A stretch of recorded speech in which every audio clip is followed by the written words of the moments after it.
Boa tarde, gente boa, tudo certo? Estamos nós de novo juntos, ao vivo e a cores, em carne e osso. Nosso sexto encontro, então, do, do, do conjunto de estudos, né? Falando sobre a ideia do Espírito Santo de Deus, certo? Hoje, o nosso sexto encontro, então, de seis. Quero convidar você a passear um pouco. Hoje a gente precisa falar um pouco mais corrido e tal. Então eu vou te dar as referências aí e assim que possível você pausa o vídeo ou lê depois, tá? Então a gente vai correr um pouquinho, né, para encaixar aí dentro de um tempo razoável, certo? Primeira coisa que eu quero convidar você a pensar comigo é a ideia dos dons do Espírito Santo, né? E para pensar nos dons do Espírito Santo, a gente precisa fazer uma comparação, tá? A gente precisa entender o que que é dom e o que que é talento, ok? Ahn, Primeira coisa, vamos pensar o que que significa dom, né? Ou dons, né? No plural. Bom, a expressão dons espirituais, ela traz a ideia na palavra de algo que é de graça, favor, dádiva, tá? Ahn, ah, ah, o significado assim literal, tá? Um significado literal. Dons da graça, tá? Dons da graça, né? No sentido geral, então, os dons espirituais que se referem a uma dádiva que Deus dá, ok? Bom, mas dons e talentos, eles têm algo em comum, mas são diferentes, tá? São distintos, tá? Basicamente duas distinções e duas diferenças, tá? O primeiro é que os talentos eles são dados a todas as pessoas, ok? Enquanto que os dons espirituais, por exemplo, eles são concedidos aos cristãos, tá? Crentes em Cristo Jesus, né? Para a edificação da igreja, aquela coisa toda que a gente até vai ver um pouquinho mais, tá? Os talentos, eles são próprios, por exemplo, da velha criação, né? Do velho homem, né? Enquanto que os dons são eles fazem parte da nova criação, né, que está em Cristo Jesus, ok? Um, Existe essa diferença, mas existe vínculo, né, entre dons e talentos também, né? Uh, um talento, por exemplo, sendo santificado, sendo preparado para Deus, ele se torna um dom, entende? Então, uh, e ambos precisam ser descobertos, tanto talentos como dons, né? Uh, Devidamente bem pensados, claro, né? Um bom versículo para a gente poder examinar isso é Romanos capítulo 12, de 6 a 8, tá? Uma outra coisa bem importante para a gente falar é que Deus não depende de um talento natural para transformá-lo em dom. Ele pode, né, transformar esse talento em dom, mas também pode criar algo totalmente novo, tá? Uma outra coisa importante é que não existe, por exemplo, ou melhor, existe uma participação do próprio indivíduo na descoberta e também no desenvolvimento do dom, do seu dom, tá?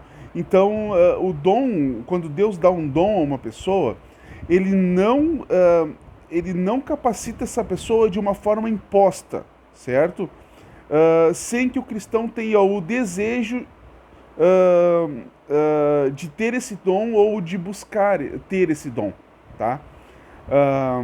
Tem gente que tem talvez talento para alguma coisa, mas não goste de fazer aquilo. Se eu não gosto de fazer aquilo que talvez até eu tenha talento para fazer, e eu não santificar, eu não preparar esse talento, isso não vai ser um dom, né? Uh, uh, e, e é exatamente isso. O dom, ele não é uma coisa imposta por Deus, tá? Ele tem essa participação do próprio indivíduo, tá? Uh, o, Preciso ter um objetivo, por exemplo, de motivação, uh, um novo poder, novos efeitos, entende? Para que haja essa transformação de dom e talento, tá? Então, o Senhor, ele não vai impor nada, certo? Ele não vai dar uma capacitação imposta, tá? Ele vai buscar ele vai dar àqueles que estão buscando certos dons, certo? Aqueles que têm o desejo, né, de buscar certos dons, ok? Bom, os dons na Bíblia, né? A gente sabe, já é comum que as pessoas falem tudo, que a distribuição dos dons ela é feita única e exclusivamente pelo próprio Espírito Santo, né? Os dons é desenvolvido, é dado por Deus e é distribuído também pelo Espírito Santo de Deus, né? Então é ele que vai distribuir os dons. Como é que ele distribui isso? Gente, ele distribui isso conforme a necessidade do corpo local, da Igreja Universal, né?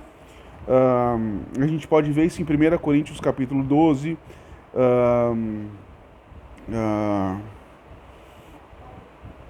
E ele vai agir da melhor forma para o bem comum, né?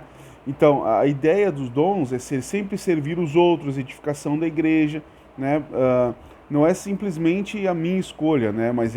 Mas é a necessidade do Espírito junto com a minha disposição em ter aqueles dons, né? Aquele dom, né? E se eu tiver o talento, melhor ainda, né? Porque é só então eu santificar o meu talento, né? Eu glorificar, preparar então para o uso do reino de Deus o meu talento, e obviamente isso vai se tornar um dom de Deus para minha vida, né? Quais são os dons, Diego, mencionados na Bíblia? Eu não quero entrar muito em detalhes, ok? Porque nós não teríamos tempo para isso. Mas uma pincelada dá para dar, ok? Bom, então quais são os dons mencionados na Bíblia, Diego? Quero começar pelo dom de apostolado, tá? Dom de apostolado, 1 Coríntios no capítulo 12, 28, Efésios 4, 11, tá? Efésios 2, 10, né? A ideia da palavra apóstolo significa enviado, tá? É limitado no sentido, por exemplo, nesse sentido de enviado, talvez a gente possa limitar ele naqueles 12 apóstolos lá, né? Ou 13, se contar com Matias depois, né? Mas eu posso pensar num sentido mais amplo da palavra, quando eu digo que é alguém enviado para levar o evangelho, por exemplo, né? Que tem uma missão especial. Nesse caso, eu posso até assim, projetar a palavra apóstolo para o missionário, né? Para aquele que faz missões, né? Que tem essa ideia de fazer missões, né? O missionário, certo? Onde é que eu posso ver isso, Diego? Eu posso ver isso, por exemplo, em 2 Coríntios, no capítulo 8, no versículo 23, Filipenses 2, 25, né? Um outro dom, né? Descrito na Bíblia é o dom de profecia, ok? Romanos 12, 6, 1 Coríntios 2, 10, também no versículo 28, Efésios 4, 11, tá? Profeta, profecias, né? Bom, primeiro que a palavra vai dizer o seguinte, olha, esse ofício esse ofício profético de profecia durou até João Batista, certo? Isso está lá em Mateus capítulo 11, versículo 13, tá? Cristo cumpriu plenamente esse ofício também, tá? Então, só que Cristo era Cristo, né? Ele não foi só um profeta, ele cumpriu o ofício de profeta, tá? Então, assim, mas vamos lembrar da ideia de profecia, né? O que João Batista pregava? O que Jesus pregava, né? Qual era a ideia da mensagem? Arrependam-se, pois é chegado o reino de Deus. E se tu olhar para o Velho Testamento, é a mesma coisa, entende? Olha, se vocês não voltarem para o Senhor, vai acontecer assim, assim, assim, assim. Então a mensagem, a ideia da profecia não era simplesmente dizer o que ia acontecer no futuro, mas era chamar o povo ao arrependimento, tá? Então o ofício de profeta é quando a gente chama o povo ao arrependimento, né? E aí, tem profeta na sua igreja? Entende? Tem pessoas lá que chamam que estão dispostas a chamarem os outros ao arrependimento, né? Entende? Então, o próprio apóstolo Paulo considerou esse dom de profecia como algo bem importante, né? 1 Coríntios capítulo 14, 30 a 31, por exemplo, tá?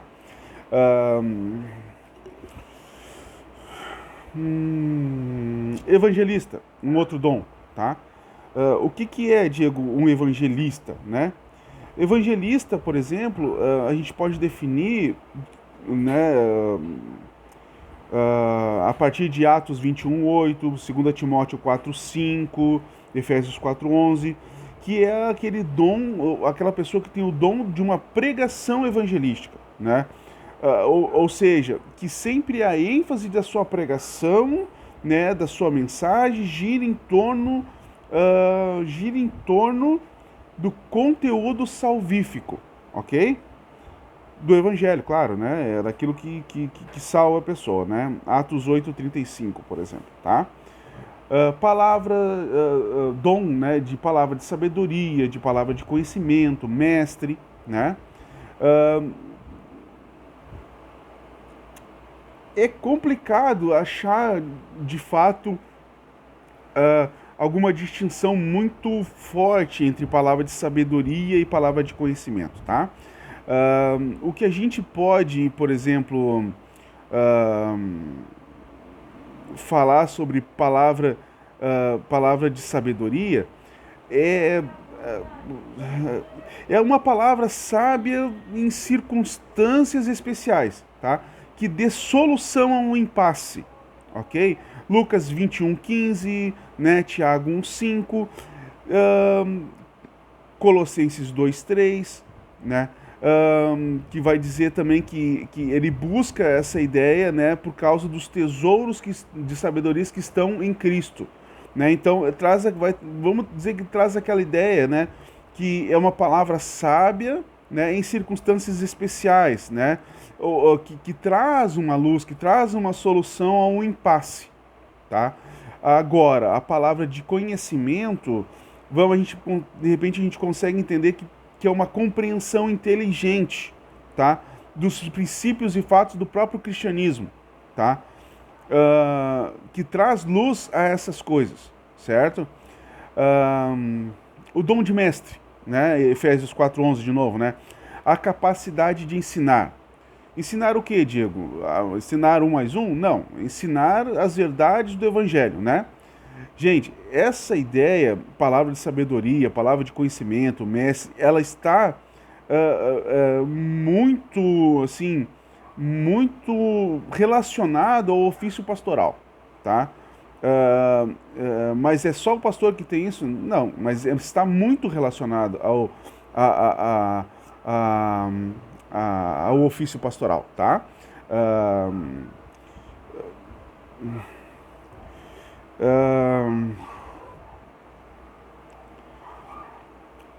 Uma outra coisa, como é que eu vou dizer? Eu não sei falar direito, é paraclesis, né? Romanos 12:8, que a gente traduz como exortação, né? Só que essa exortação não é aquela ideia de você bater ou de você cobrar, sabe? De você punir, ok? Essa exortação de paraclesis, acho que é assim que se fala, tá?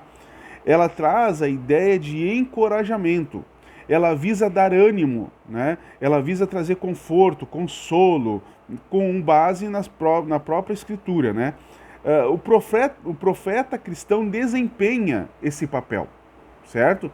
Quando ele chama o povo ao arrependimento, ele precisa chamar o povo ao arrependimento visando o ânimo, visando o conforto, consolação, encorajando voltar a Cristo, né?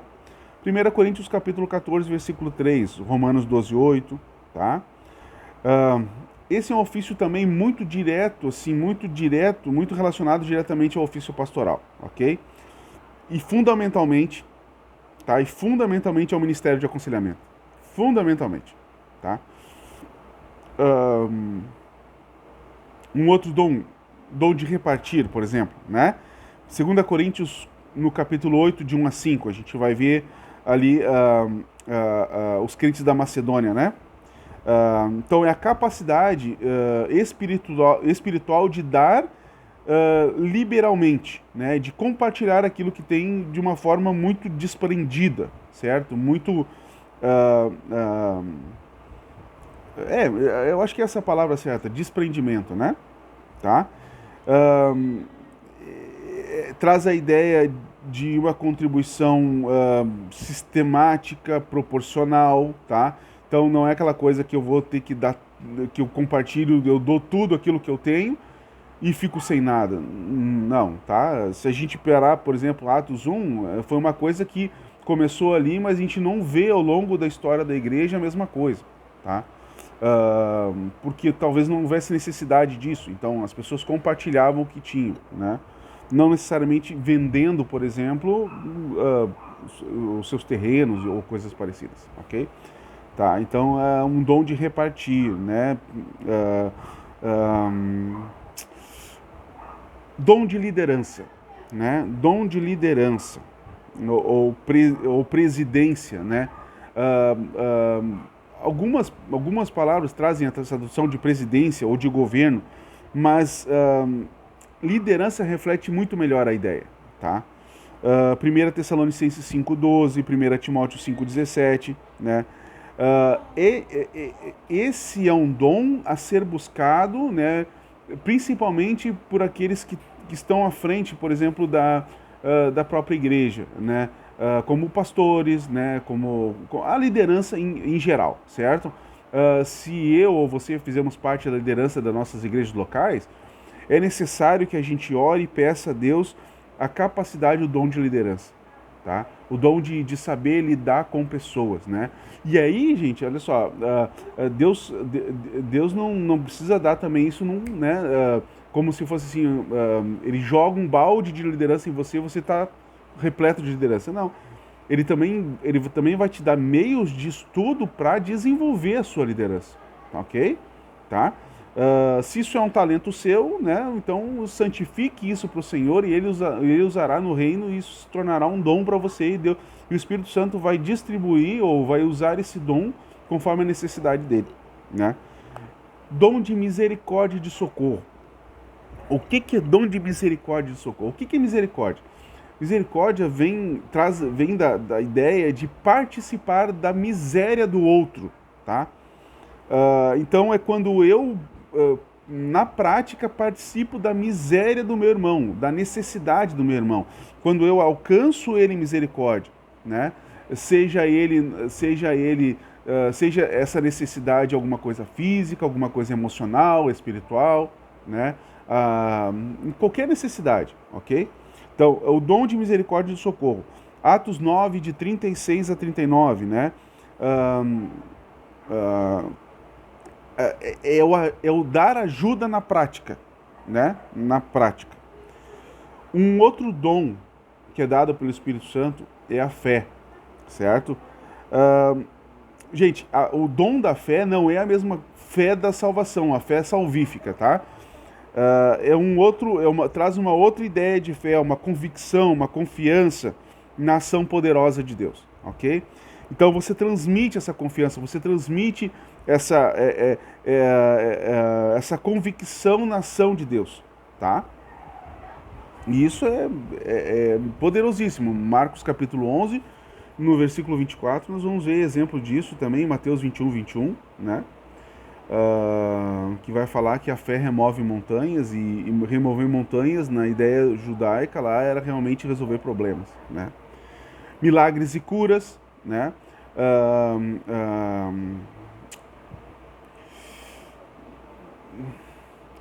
Manifestação do poder de Deus, né? Algo diferenciado, né?